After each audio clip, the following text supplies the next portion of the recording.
Hello everyone, I hope you're doing well. In this lecture, we're going to cover section 4.9, the linear approximations. Remember what I told you at the beginning of section 4.4. If you're taking this calculus sequence 119, 120 or the other calculus sequence 117, 118, there are two main reasons that you're learning about these. Learning how to optimize and approximate. And we learned how to optimize a function of a single variable in the previous sections. Now we're going to take our first baby steps towards learning how to approximate the value of a function. And the first, I should tell you the following in advance. In future, in 118 or 120, you will learn way better approximation techniques than this. So I personally think that this is not really useful in practice. Nevertheless, you know that you can't run without knowing how to walk. So you should like understand this and learn this in order to actually understand the more advanced approximation techniques. And let's start learning about linear approximation. Okay. So the idea behind linear approximation is actually very simple. Pretend that I have a function which looks like that, and suppose that at this point A, I have a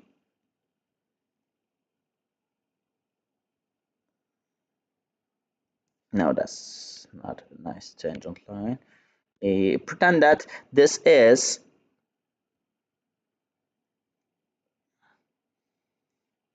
nope, I can't draw a tangent line to this. I'm sorry.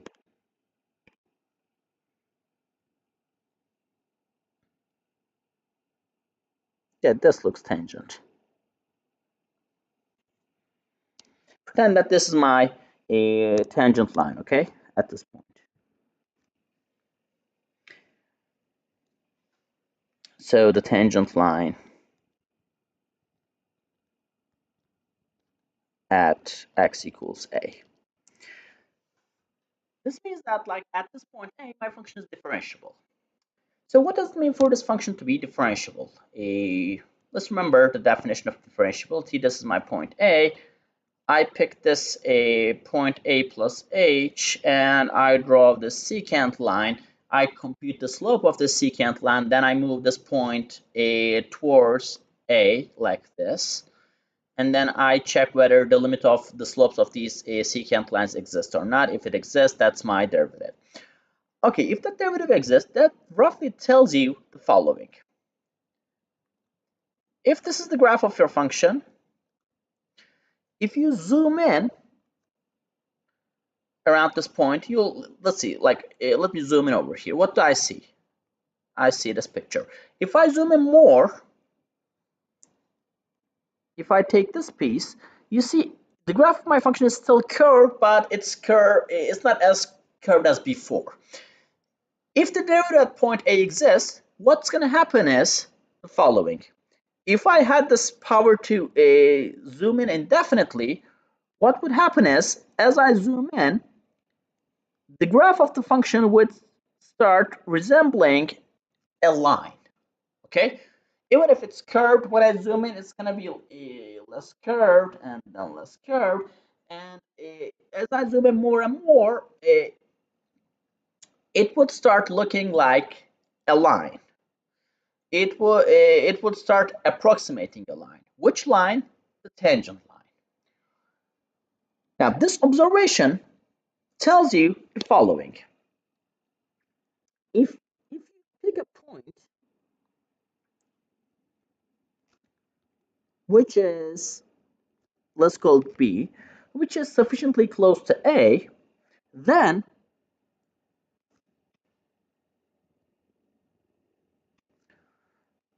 the value of your function at this point B and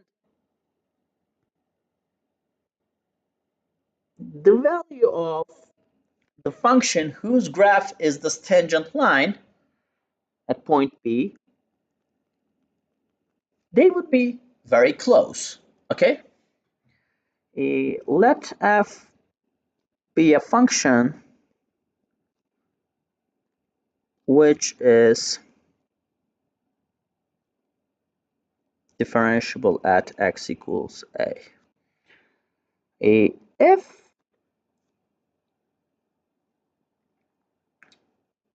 a point B is close to A, then a f of B would be close to L of B, where L of x is the function whose graph is the tangent line of f at x equals a, given by. Okay, I'm gonna so just look at this picture. You see that if B is close to A, then the difference between f of B and L of B, that would be very small. Okay, so clearly I have an error here. So I do have an error here. I do have an error here. But this error will be very small. And if B approaches to A, this error will simply go to 0. So if B is sufficiently close to A, L of B will be sufficiently close to f of B. Now, over here in my explanation, I put quotation marks around close to, because saying that B is close to A, that's not a mathematical statement, okay? But I can actually write down some formulas which will give you some bounds for this error, but I'm not going to do that because, as I said, in future you're going to learn a more advanced approximation techniques. This is just like a start, so I'm going to skip the part where we actually find how big this error can be. I'm just going to give you the general idea. So if B is sufficiently close to A, f of B is sufficiently close to L of B. And L of B is the function whose graph is the tangent line. So what is that function? If you were to, how do you find the equation of the tangent line? What we do is, so let me call this L, little l. The equation of L is, how do I find it? Well, this is the point f of A. So the equation of this line is y minus y coordinate of my point is x minus the x coordinate of my point times the slope of this line. Well, what's the slope of this line? It is f prime of A. So this is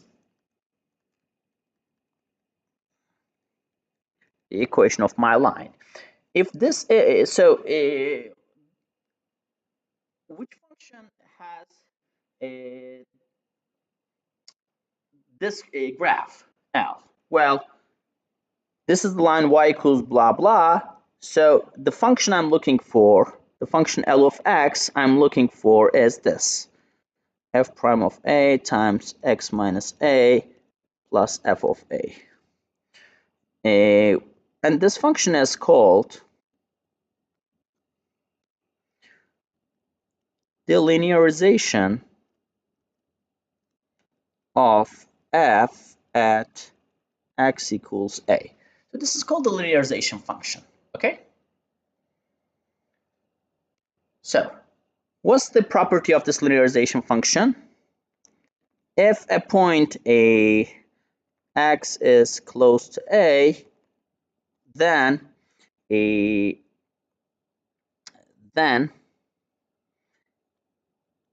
L of x is close to f of x. Okay, so it has this property.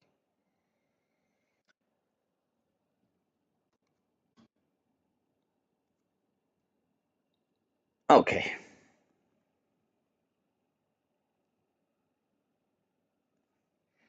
So, a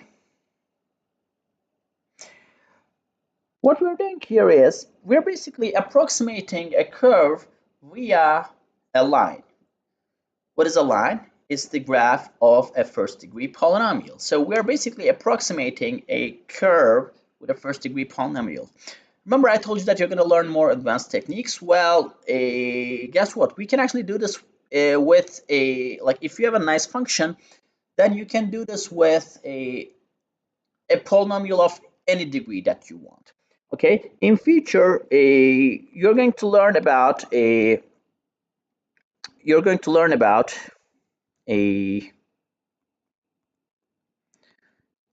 Taylor's formula,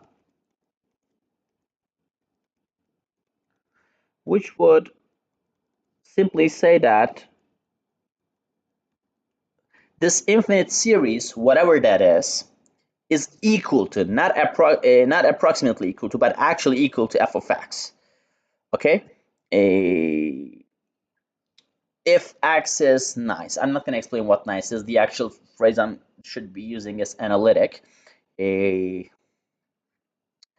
Now, what you're doing here is you're basically taking the first two terms of this expansion and you're calling this linearization. So we're approximating f by a first degree polynomial.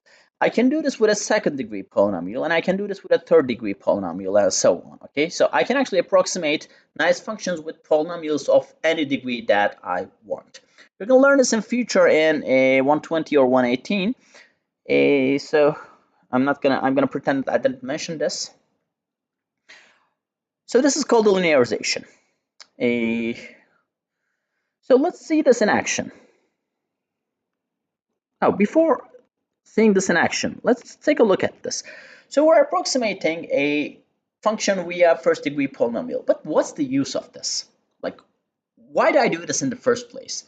The reason you're doing this is this function is a polynomial of a first degree, and it is easy to evaluate a polynomial of a first degree provided that you know the coefficients. So this is compared to your function f, this may be very easy to compute, provided that you actually know these coefficients. Okay? Because if you know these coefficients, it's just a linear map. It's just a polynomial of a first degree. But you should be careful. See, this is the compute provided that you know the coefficients, which means that if you want to use this technique of a linear approximation, linearization, you should first have to have a point at which you can compute the value of the function and the value of its derivative. So at this point, this might have started looking not that useful, because in order to be able to use this at a point, you have to first find a point nearby at which you can find the value and you can find the value of the derivative. Okay, so you should only use this technique in such cases. Here's an example. Find an approximate value of a square root of a 51 using linearization. Okay.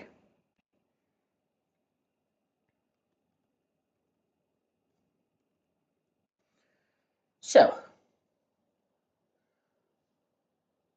we want to find an approximate value of square root of 51. So what do I want to do? I want to find this approximate value using linearization. So I want to find a linearization of a function. Which function? In this case, is the square root function. Now, I'm asking myself the following question. For square root function, do I know any points nearby this point 51, at which I know the value of the square root function and I know the value of its derivative? The answer is yes. It's the point 7 because It's 0.49 because square root of 49 is 7. Okay, so we will use the linearization of the function f of x equals square root of x at x equals 49. So this linearization is, well, you see the formula over here. I'm not going to rederive it. So it is equal to f prime of 49 times x minus 49 plus f of 49. So it's going to give me a, so we have f prime of x is 1 over 2 root x. So this linearization function is 1 over 2 root 49 times x minus 49 a plus f of 49 is root 49. So this is 7. So I have 1 over 14 x minus 49 plus 7. Okay. Now, at this point, like you see why linearization may be useful, because if you don't know how to if you don't know how to compute square root of an arbitrary number via an algorithm, I mean, there are algorithms for this, but you probably don't know those. What you can do is you can just write down a function which is linear and which actually approximates this for points nearby 49. And it is this function, the linear function that I'm talking about. Okay? So, square root of 51, which is f of 51, is approximately equal to L of 51. You see, this is not easy to compute, but this is easy to compute. So L of 51 is 1 over 14, 51 minus 49 plus 7, so it's 2 over 14 plus 7. So you get 1 over 7, so you get 50 over 7. So square root of 51 is approximately 50 over 7. Let me actually find the value of the square root function at this point. Square root of 51 minus, let me find the error, by the way. Now I want the actual value for this. Apparently that's not what I'm supposed to plug in.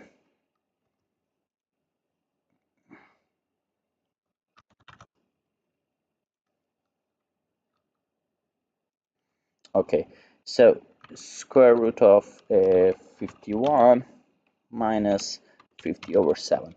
You see, the error I'm making is 0.0014 blah blah. So it's approximately like 1 over 1,000. So the error I'm making is very small. What I'm doing here is, if you think about how we derived this formula for linear approximation, what we're doing here is this.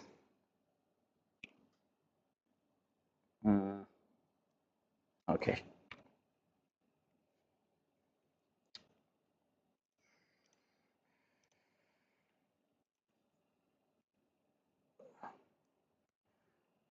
This is a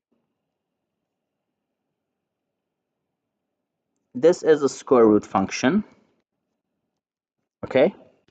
And this is the point 49 at which the value is 7. And this is my linearization function. So I'm basically looking at the value of